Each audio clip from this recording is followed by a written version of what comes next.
And welcome back to yet another episode of Ball with Y'all, the Friday show here for week 2 of the college football season and for the finale of the round of 16 in the NASCAR world, ending at Bristol Motor Speedway. A lot happening in the sports world, and we are so excited that you chose to just spend a little bit of your day here with us. My name is Shawn Johnson. I'm here with Mr. Zach Gray. Zach, how are you doing today? I'm doing very well, sir. We are at the halfway point of the week. There is college football. This is one of my favorite weeks of the year. We get a NASCAR race on Saturday night with college football. It doesn't get any better than that. It does not get any better than that. So whether you're choosing to join us on Spotify, Apple Podcasts, Google Podcasts, Radio Public Breaker, or on YouTube at BWI Productions, as always, appreciate you spending just a little bit of your time here with us. Zach, what do you say? Let's get into our first segment. Let's crack it open. Let's do it. We're going to get right into the games because there's a lot of games this weekend and a lot of games that have significant impacts in the SEC. We're finally getting some conference matchups with regularity. We're actually getting some pretty massive matchups against some non-conference opponents, which is pretty cool to see. Of course, we've had some of that already with Wake Forest and Vanderbilt, and obviously Texas A&M and Appalachian State. So we've had some of that non-conference showdowns already, but we'll get into a lot of our top 5 big games this week. And we'll actually start with a matchup taking place over in Columbia, in the state that Zach and I were in not too long ago, with the number 1 Georgia Bulldogs. They are going to visit the South Carolina Gamecocks. South Carolina is a 24.5-point dog at home against the Dogs. The over-under is 52 points. Zach, what do you think will happen in Columbia? Okay, so Georgia's really good. Kind of the only SEC school that I trust at this point. They're going to kill them. They're covering 24.5, and they're going to win this game 49-10. 49-10. Wow, ruthless. I mean, I think that what has South Carolina done at this point? They squeaked by Georgia State. They struggled against Arkansas, and Georgia looks like the best team in the country by a mile right now. So that gives me no pause to say that Georgia absolutely hammers them and kills the over in the process. You know, every single time I look at this matchup, I'm reminded of the glorious day that was, I believe it was early October or maybe mid-October 2019. Oh, yeah. And we got to see, I believe Will Muschamp was still the head coach for the Gamecocks at that point in time, facing off against Kirby Smart. And the Gamecocks went down to Athens and won. Now, since that, a lot has happened in the world, right? We had, again, a global pandemic, right? We've had a recession officially, if you look at all the negative inflation we're seeing. And so many other things. Georgia's won the last 2 games in this matchup. And if you take out the 2019 matchup, they've won 6 of the last 7. So they're pretty good in this series. And there's really no reason to say that they wouldn't win this game. I might choke in saying this, but Stetson Bennett has been nothing short of impressive, in my opinion. Thank you. I never thought I would say that, ever. It isn't exactly your prototypical star quarterback, but he's shown us that Georgia's offense through 2 games has not missed a beat. At the same time, while they haven't done much, South Carolina is probably Georgia's toughest challenge to this point in time. I don't really think Oregon did much for them. We know that South Carolina's defense won't do much for you, and they got run all over by Arkansas too. But we do know that if he has the time, Spencer Rattler can stretch the field. But the only problem is that he's basically their only offense. If you look at the running stats from the past couple of weeks, their running game is non-existent. I think they had less than 50 yards rushing against Arkansas, and it was pretty atrocious to say the least. They're on the offensive line play is awful. Looking at a Georgia State game, they made Georgia State look really good, and that's not what should be happening against an SEC program. So all that said, I'll say Georgia will win comfortably. I don't think that they'll cover. I'll go 37-17 Bulldogs. I like it. That's a lot of points for a South Carolina team that doesn't have the great offense and Georgia with a great defense. I'm curious to see how that plays out. Yeah, I am not too confident, but I It's one of those situations where I wrote it down and I read it as it is. So we'll see how that works out. Moving down a little bit, actually over to Atlanta, where the number 20 Ole Miss Rebels, Zach's number 20 Ole Miss Rebels, will be visiting the mighty Georgia Tech Yellow Jackets. Georgia Tech is a 16.5-point underdog at home, and the over-under is 64 points. Zach, what say you on this game? Okay, so the fan in me says this is going to go absolutely horrible, and I'm worried about this game because of the lousy team that we played so far with Troy and Central Arkansas. I'm extremely worried about this. When I saw the schedule come out earlier last year, I was like, okay, so first 4 games are kind of easy. Georgia Tech is the trip game, though. I don't see us covering the 16.5. I don't see the overhitting either. I think everyone sees Ole Miss and they just think, oh, lots of points. I don't see that this year. This is a defensive-minded team. I think Ole Miss wins. 2-quarterback system with Jackson Dart and Luke Altmaier. Not my favorite, not my go-to, but I think it gets the job done. Georgia Tech's been having a lot of problems the last couple of years. So I think Ole Miss wears them down at the end. I'm going to say Ole Miss wins 33-21. So not covering the 16.5 and not getting to that over of 64. All right. Well, this is a pretty special moment in college football. This is the first time that these two teams have played since 2013. So it's almost a decade. And in fact, they've only played 4 other times in history. So this is the 5th matchup. And Georgia Tech has not beaten Ole Miss since the 1950s. I and Zach combined were not alive in the 1950s. So I can't even give you a frame of reference as to what that looked like. But suffice to say, big moment here. Zach covered it. Ole Miss has not exactly been impressive or overwhelming to this point in time. I'm not a big fan of the 2-quarterback system that Ole Miss is operating off of. It reminds me a lot of what you're seeing in Michigan and some other teams. I mean, I know Georgia at one point tried it a couple years ago, didn't quite work out so hot. It usually doesn't work out well for most teams. But this will be a true barometer, in my opinion, of where the program is, especially when you look at what they have coming up in just 2 weeks with that big showdown against the Wildcats. Now, granted, that game is at home, but still, this is probably their first big matchup that kind of gives you a sense as to what that program will look like. On the other side, Georgia Tech, they are coming off of that game that they looked pretty impressive in against Clemson, and then they kind of licked their wounds a little bit against Western Carolina a week ago. But if you watch that Clemson game, they were pretty decent there for about a half. Now, compared to the Western Carolina game, they were down 14-7 early. And not exactly a promising indicator looking going into this Ole Miss game. This isn't the same Georgia Tech offense that we know is super challenging. But at the same time, too, to Zach's point, this is not exactly the most exciting Ole Miss team that we've seen compared to years past. So although Georgia Tech was impressive against Clemson, I don't really know that I like them here. I do like them to keep it close, though. I'll go Ole Miss winning, but not covering. And the over just slightly hitting 38-33. Whoa. Rebels. Whoa. Oh, man. I don't know that the 33 for Georgia Tech is going to happen, but, I threw something on the board. I'm going to be not doing well if that's how that game goes. And that's a 3:30 kick, right? 3:30 kick. ABC, I believe. Yeah. Wow. That's going to be a long afternoon. I'll be stressed.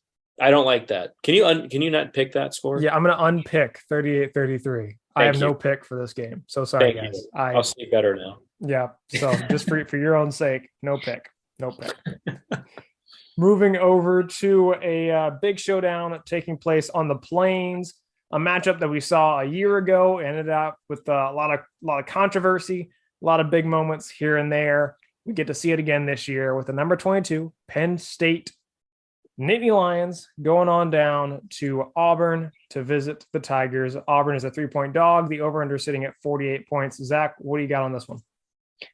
I got the dog. I got the underdog. I got Auburn. I got Auburn covering +3 and then some. I got them outright winning too. I see this game a little bit low scoring, picking up in the third, carrying into the fourth. I got the over hitting as well. I got Auburn going in, defending home turf, beating Penn State 27-24. All right. Now, some of that is what I have as well. So I'm kind of encouraged that we're kind of thinking the same thing, but we're also on two very different pages. So that's also encouraging. Okay. So if you listen in past weeks, you know that I'm high on Penn State. I was very excited to see them finally get ranked this week. I thought it was very deserved. James Franklin's team is incredibly consistent. As always, they're probably one of the best mid-tier programs in the Big Ten right now, in my opinion. Comparatively, Auburn is not exactly good. It's time to recognize that TJ Finley is not the guy. It's either time you start the backup or even go really desperate and start Zach Calzada. I don't know what you do, but TJ Finley is not the guy. If Brian Harsin continues to ride with TJ Finley, he is dooming himself. Mm-hmm. And if you're an Auburn fan, I hope for your sake that they put TJ Finley on the bench. If you look at that game this past weekend against San Jose State, it was not pretty. And I didn't even have that game on my radar. I just happened to see that it was going on. I clicked on it, and San Jose State was winning for a large majority of that game. And that, again, does not bode well for this big matchup against a big program in the form of Penn State. So if you look at last year's game, obviously it was incredibly fun and incredibly controversial as well. And I hope that the same is true this year as well. But I have a weird feeling that it won't come close to last year's game whatsoever. So I'll go Penn State winning handily 27-16 Nittany Lions. Got it. That's fair. That's fair. Very different picks. But it's okay. It's okay. Where you go?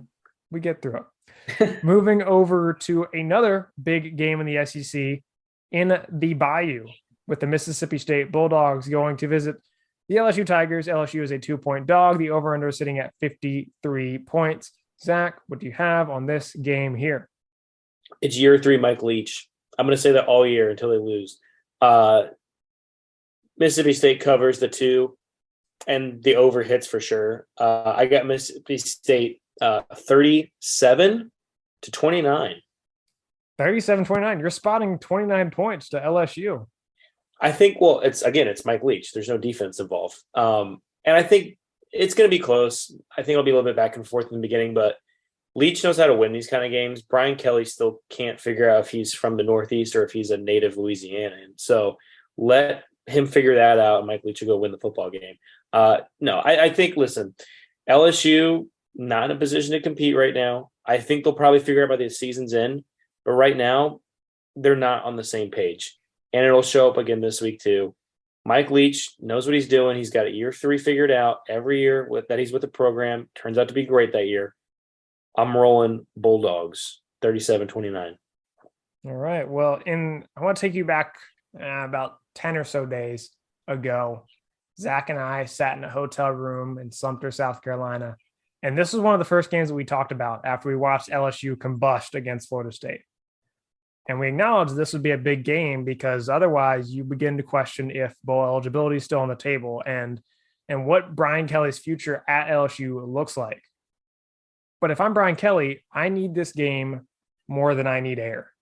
If you look at the schedule, it doesn't get much easier than this right here. And if you don't win now, the losses will start piling up.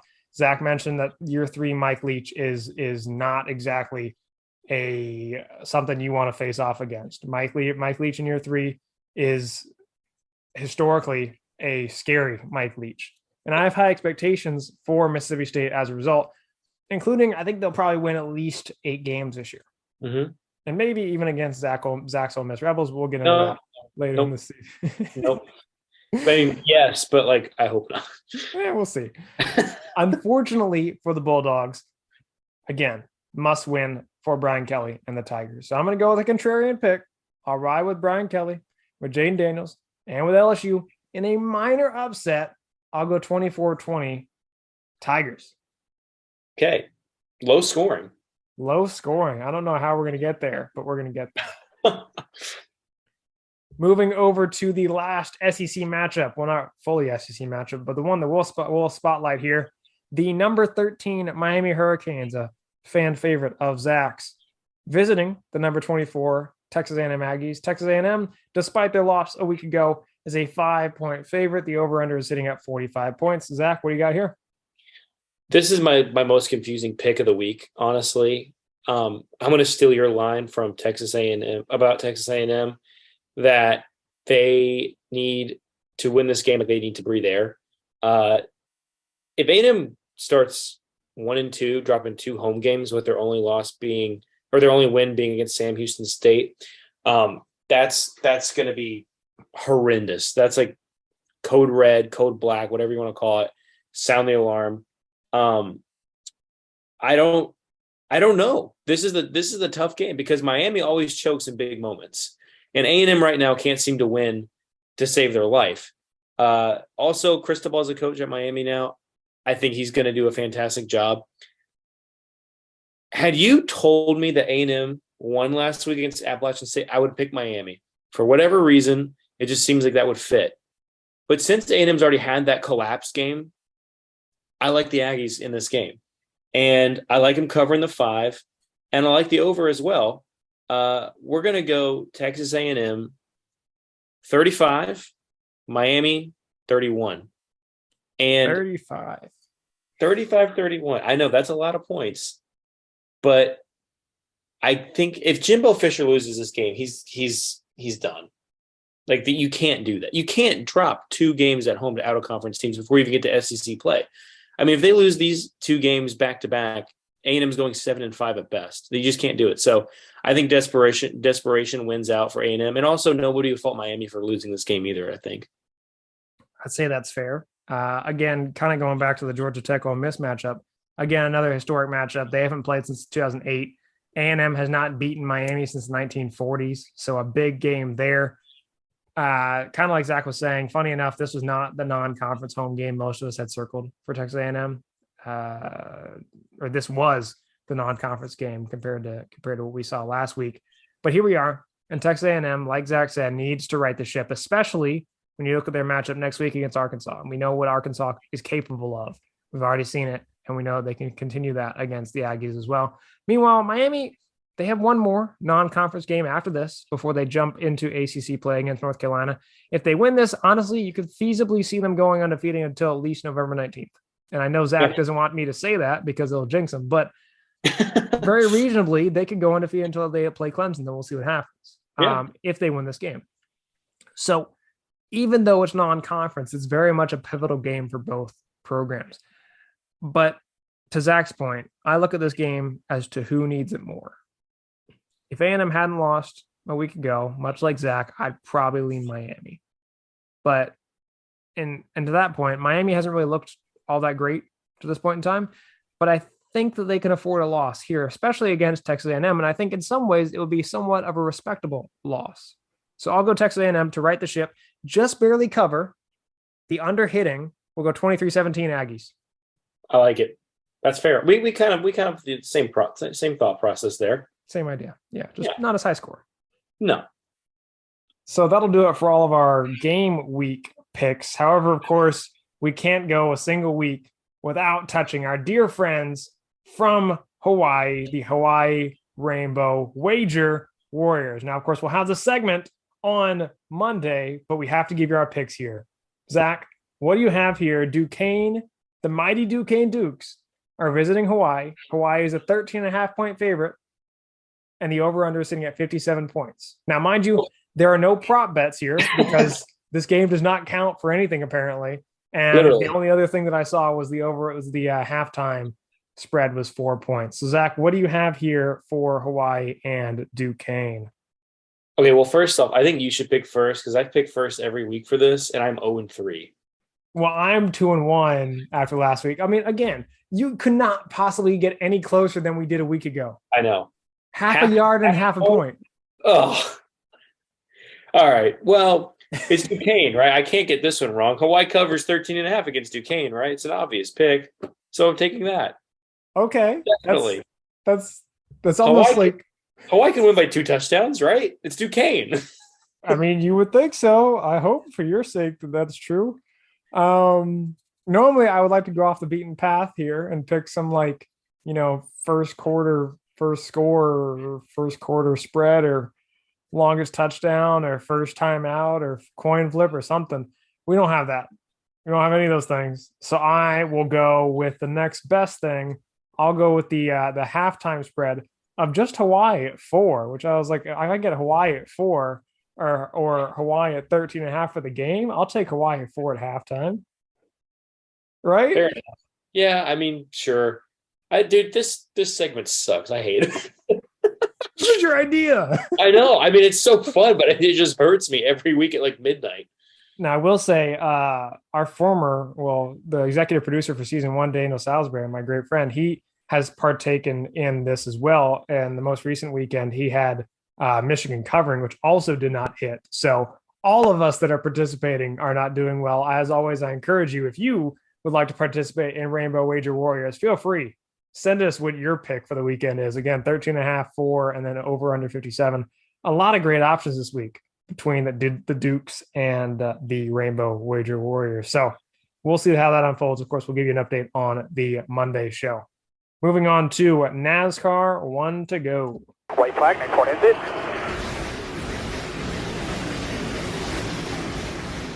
Zach, we kind of teased this early in the week on Monday. We kind of knew it was happening, but we didn't really talk about it because we didn't want to jump the gun. We like to be a very ethical and upstanding podcast that likes to wait for things to happen before we talk about them. We don't like to speculate too much, right? Fact-based. Never. And finally, we got some news that wasn't speculative. It came straight from the horse's mouth, and that was in the form of Kyle Busch finally announcing where he was going. And that, my friend, was to Richard Childress Racing, leaving Joe Gibbs after the better part of 15 years. Zach, what was your takeaway when you heard the news officially that Kyle Busch was going to RCR? Team Chaos wins again. Did not expect this. I think it's a great move for both of them. I think RCR too, just what he's getting in a driver. I mean, Kyle Busch is the most successful active driver right now. He has 60 plus wins and he's got 2 championships, an Xfinity championship. He's the only driver right now that has multiple championships as an active driver. So huge get for RCR. And if you lost somebody like Tyler Reddick, you had to go out and get a Kyle Busch level guy. And they did. Obviously, we heard Austin Dillon was one of the main people that got that deal going and talking to him. I think what it means for RCR is that they're not missing a beat next year. If they lost Tyler Reddick and weren't able to get somebody of that caliber for next year, did not feel good about them. I think that means good speed. Tyler Reddick's shown that car can be a winning car multiple times this year. And I think Kyle Busch jumping in that, it's kind of weird. It's like RCR's had more winning speed than Gibbs has had this year. So it'll be interesting to see for Kyle Busch with what he has to do with that. Looking at it from the other side of things with what it means for Reddick, obviously it sounds like RCR is going to run a third team. We don't know if that's going to be because they're going to lease a charter for a year or buy a charter.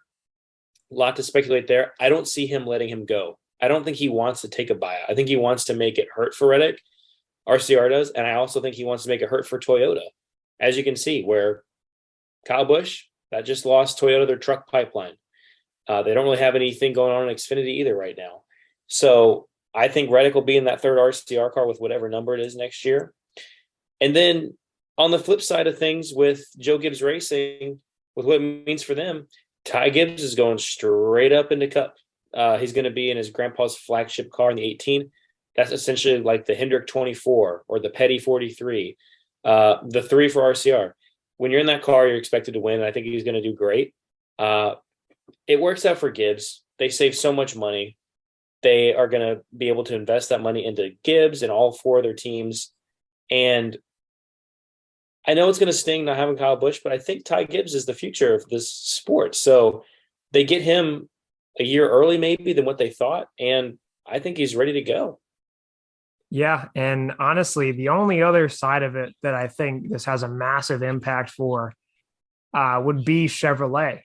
I mean, look at, obviously, put Hendrick aside. They don't really count for this conversation, but look at some of those smaller teams. Look at what it will do for GMS to that point. To have a guy like Kyle Busch in your camp. I look at super speedways where Eric Jones, for example, for GMS, he's got, of course, Kyle and Chase and William and Alex, which sometimes they'll be up there, sometimes they won't. But Toyota was always so in sync at super speedways because they knew that they needed each other. They only had those 6 guys, so they had to run in unison.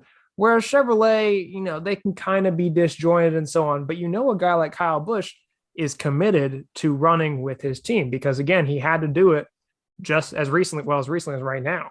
And he's had to do it for quite some time as well. I think this will do wonders for Chevrolet as a whole. Now, whether it will actually translate into wins for RCR, we'll see how that unfolds. Obviously, Tyler Reddick has made RCR outperform the kind of equipment they've had to this point in time, whereas Austin Dillon hasn't really performed whatsoever in that equipment. Obviously, you got to win by happenstance, if you will, by Mother Nature. So I'm not entirely convinced that Kyle Busch will monumentally change the way that RCR runs each week, but I think on a whole, it'll certainly change how that team is perceived. I think we now look at that team as like they can win every week without a doubt. Now, whether they will, obviously, Kyle Busch, he's had an opportunity to win just about every week. In fact, I don't know where Zach's going to lean this week with Bristol, but a lot of people are saying that he could win at Bristol this week. Now, will he? We don't know. I mean, he's very hit or miss. Either he'll go out there and he'll win the race, or he'll wreck out and finish last. And that's kind of where he's been lately. Obviously, you'd like to have a little bit more consistency, but that's also what we're seeing across the board right now. You've heard Zach talk about that with Ross Chastain. You've seen that also with even Chase Elliott, with Kyle Larson, where they can be at the top and then they can just plummet. And obviously, you hope to not see that transpire with Kyle Busch joining Chevrolet, but it's a possibility. It's wild, in my opinion, to think about Kyle Busch being a Chevrolet driver, but I think it's a good thing for the sport too. And I'm kind of encouraged as to where Toyota will end up, and to that point, where Chevy will end up. Yeah, I mean, I it's so funny to me about how he's going to be driving the 8 car for RCR. I mean, like, there's so many traditional NASCAR fans who are going to be so conflicted with how they're supposed to feel about this. But I mean, I think he just makes RCR better, honestly. And I mean, honestly, too, Austin Dillon is a good driver. He finishes races. He knows how to get the car back in one piece for the most part. And I think that team is overall better for next year.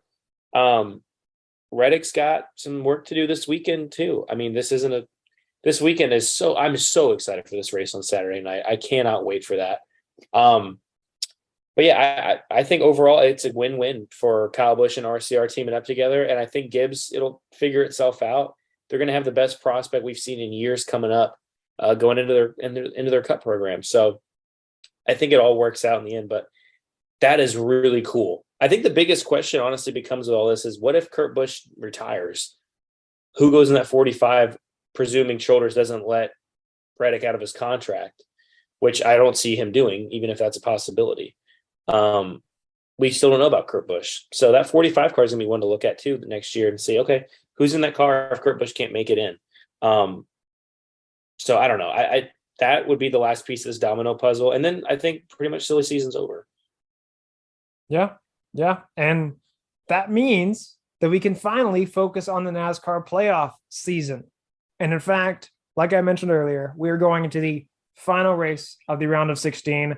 A lot of guys right above or right below the cut line, even some favorites that aren't too far away in the form of Ross Chastain, Kyle Larson, Chase Elliott, and Alex Bowman. So, Zach, what can our listeners expect at Bristol this weekend? The first time we run at Bristol on the concrete. I don't know. I would expect a great race, but this short track package has not been great this year. Couple things with that though. The 2 tracks we've been to this year that are short tracks are Richmond, which hasn't had a good race in a long time, and Martinsville when it was 40 degrees and snowing at one point that day. I know, I was there.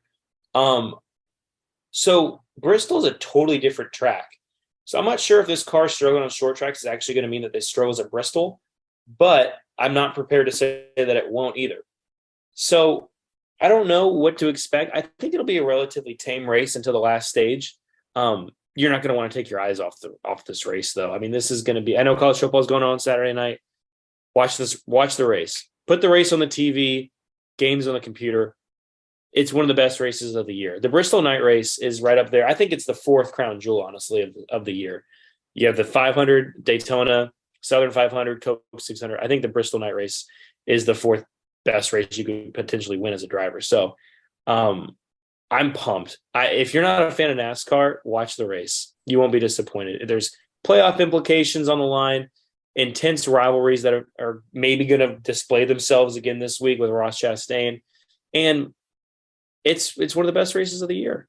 I'm pumped. I don't know if I said that or not. I'm really excited for this race. It's going to be a good one. And to Zach's point, it will definitely be a 3-screen type of night for me, with Mississippi State LSU over here on one screen, with Texas A&M Miami over here on another screen, and then, of course, the race on the big screen. Now, Zach, this is the moment where we have to tell our listeners who we think will win. Now, if you recall, last week, you said Kyle Larson, I said Chase Elliott. Neither of them really had much of a factor in the race. No, they did not. The week prior, I don't recall. I think you picked Denny Hamlin. He finished second at Darlington. I picked Martin Truex Jr., and for a while it looked like that was a smart pick, and then it wasn't. So let's see if we can get it right this week. Zach, who do you have winning at Bristol? So we've had 2 playoff races. The guys that won were not playoff drivers. That has to end this week, just simply because there's no other guys that can win that aren't in the playoffs. But it's not going to be a guy who needs to win. It's going to be a guy who's already advanced. It's going to be Christopher Bell. Toyotas have speed right now. Bell is on a roll. I also think Kyle Busch could be a really big contender this week. I'm going to see Bell because the pressure's off and he can go out there and win. And I'm going Christopher Bell. And I really like a sleeper pick of Daniel Suarez this week. Okay. So to Zach's point, I've heard just about everyone saying that Kyle Busch could do it this week, that he could kind of put all the doubters to sleep, if you will, and win this race and come out victorious and advance to the next round pretty easily. But I don't really know. He's won here 8 times, so we know he's really good. That's pretty impressive, I would say. 8 times is a lot. 14 and on dirt, yep. 14 top 5s, 19 top 10s, 23 top 20s. He's been dominant here. So it's no surprise, to Zach's point, that he's driving a Toyota. And I think that he'll do well enough to advance this weekend, but I don't trust him to win. Like I said, he's very hit or miss. Either he wins the race or he's really basically a non-factor. Now, I think he'll get some stage points to get up there and help himself advance, but I'm not really sure that he'll go out there and win. So if not Kyle Busch, if not Christopher Bell, I'll go with another Toyota. And in fact, I'll go with a Toyota that isn't in the playoffs, that is in the playoffs in the form of Mr. Denny Hamlin. Oh, he's won here twice. He's had 9 top 5s, 15 top 10s, and 31 career starts. He's finished second in back-to-back races. So something has to give. We know he's fast. And honestly, if Denny's crew can hold up their end of the bargain, I don't see any reason why Denny can't pull off a win this weekend. It's not a bad pick. I just hope it doesn't happen. That'd be just so boring. That'd be so boring. He's already basically advanced. That's not exciting. Like, give me some drama. Give me a guy who hasn't won much. Give me something that's going to be thrown off the playoffs. I don't know. This race got pretty crazy last year. Remember that? I do recall. Yeah, it worked out very well for some guys and not so well for some other guys. Yeah, no. I think Harvick is going to be absolutely not caring at all what he does out there.